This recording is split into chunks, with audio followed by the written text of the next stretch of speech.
Hi friends, welcome to my YouTube channel. ಇವತ್ತು ನೋಡಿ walk ಮಾಡುವಾಗ ರೋನಿ ಮತ್ತು ಈ ಬೆಕ್ಕು ಎರಡಕ್ಕೂ ಈಗ ಊಟ ಹಾಕ್ಕೊಂತ ಹಿಂದೆ ಬರ್ತಾಯಿದ್ವು. ಎರಡಕ್ಕೂ ಊಟ ಹಾಕಿದೆ. ಆ ಬೆಕ್ಕು ಏನು ಫುಲ್ಲಾಗಿತ್ತೇನೋ ಅದು ತಿನ್ನಲಿಲ್ಲ. ರೋನಿ ಮಾತ್ರ ತಿಂತಾಯಿದೆ. ಅದು ಮತ್ತೆ ನಂತರ ಬಂದು ತಿನ್ನುತ್ತೆ. ಹಾಗೆ ಬಿಟ್ಟು ಹೋಗಿರುತ್ತಲ್ಲ, ಮತ್ತೆ ಬಂದು ತಿನ್ನುತ್ತೆ. ಇದು ನೋಡಿ ತಿಂತಾ ಇದೆ. ರೋಸು ಇಲ್ಲ, ಎಲ್ಲ ಹೋಗಿದೆ, ಅದು ಕಾಣ್ತಾ ಇಲ್ಲ.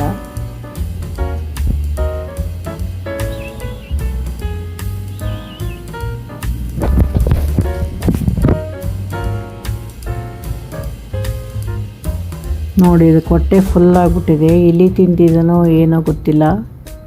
ಅದಕ್ಕೆ ಇದಕ್ಕೆ ಫುಡ್ ತಿನ್ನೋಕ್ಕೆ ಇಂಟ್ರೆಸ್ಟ್ ತೋರಿಸ್ತಾ ಇಲ್ಲ, ಅಂದರೆ ತಾನೇ ಬರ್ತಾಯಿತ್ತು. ಇದು ಎರಡನ್ನೂ ಆಮೇಲೆ ಇದೇ ತಿಂದು ಮುಗಿಸ್ತು. ರೋನಿನೇ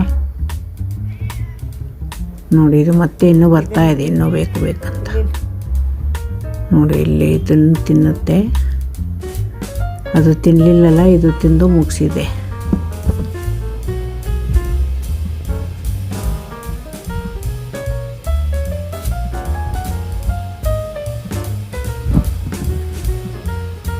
ನೋಡಿ, ಇದು ಓಡಿ ಬರ್ತಾ ಇದೆ ಈಗ.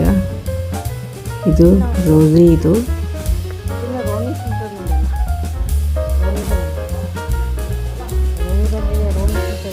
ಸ್ವಲ್ಪ ಹಾಕಿದ್ನಲ್ಲ, ಹಾಗೆ ಬಿಟ್ಟು ಸ್ವಲ್ಪ ಹಾಗೆ ಬಂದಿತ್ತು ನನ್ನ ಹಿಂದೆ ವಾಕು. ಈಗ ತಿನ್ನು ಅಂದರೆ ತಿಂತಾ ಇದೆ. ಮತ್ತೆ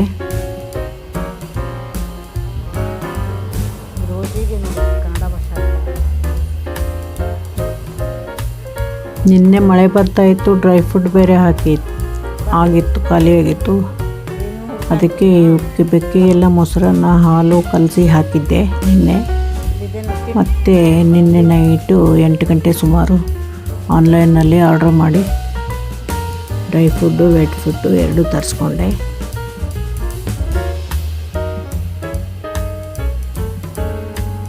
ಇಲ್ಲಾಂದರೆ ನಾನು ಹಿಂದೆ ನಮ್ಮ ಮನೆಗೆ ಬರ್ತೀನಿ ಅಂತ ಹಿಂದೆನೇ ಬರ್ತಾ ಇರ್ತವೆ ಇವು. ಹಾಕಲಿಲ್ಲ ಅಂದರೆ, ಫುಡ್ ಹಾಕಲಿಲ್ಲ ಅಂದರೆ ದಿನ ರೂಢಿಯಾಗಿಬಿಟ್ಟಿದೆ.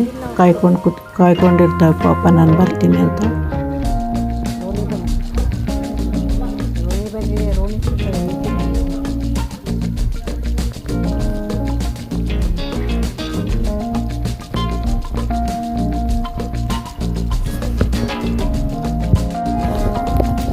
ನಮ್ಮ ಹೇಸಲ್ ನೋಡಿ ಹೊರಗೆ ನೋಡ್ತಾ ಇದೆ. ಬೆಳಗ್ಗೆ ತಕ್ಷಣ ಅದೇ ಕೆಲಸ, ಹೊರಗೆ ನೋಡೋದು. ಪಕ್ಷಿಗಳು ನೋಡ್ತಾ ಇರ್ತಾವಲ್ಲ, ಅದನ್ನೆಲ್ಲ ನೋಡ್ತಾ ಇರುತ್ತೆ.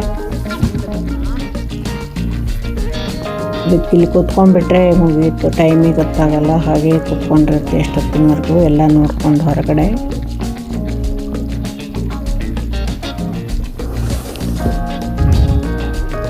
ನೋಡಿ ಹೇಗೆ ನೋಡ್ತಾ ಇದೆ.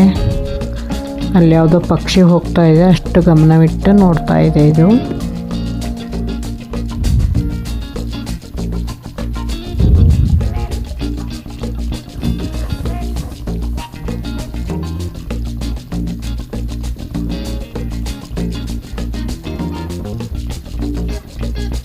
ಏನು ಸೌಂಡ್ ಆದರೂ ನೋಡೋದು, ಕತ್ತೆತ್ತಿ ಹೀಗೆ.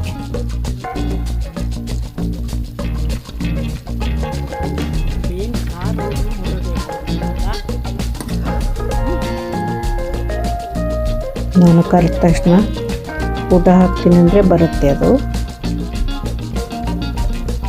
ಕನ್ನಡ ಮಾತು ಎಲ್ಲ ಅರ್ಥ ಆಗ್ತದೆ, ಒಂದು ವರ್ಡೂ ತಪ್ಪಿಸಲ್ಲ. ಅದು ಏನೇ ಮಾತಾಡಲಿ ಅರ್ಥ ಆಗುತ್ತೆ ಅದಕ್ಕೆ. ನೋಡಿ, ಅದಕ್ಕೆ ಊಟ ಹಾಕ್ತೀನಿ ಬಾ ಅಂದರೆ ಹೇಗೆ ಬಂತು.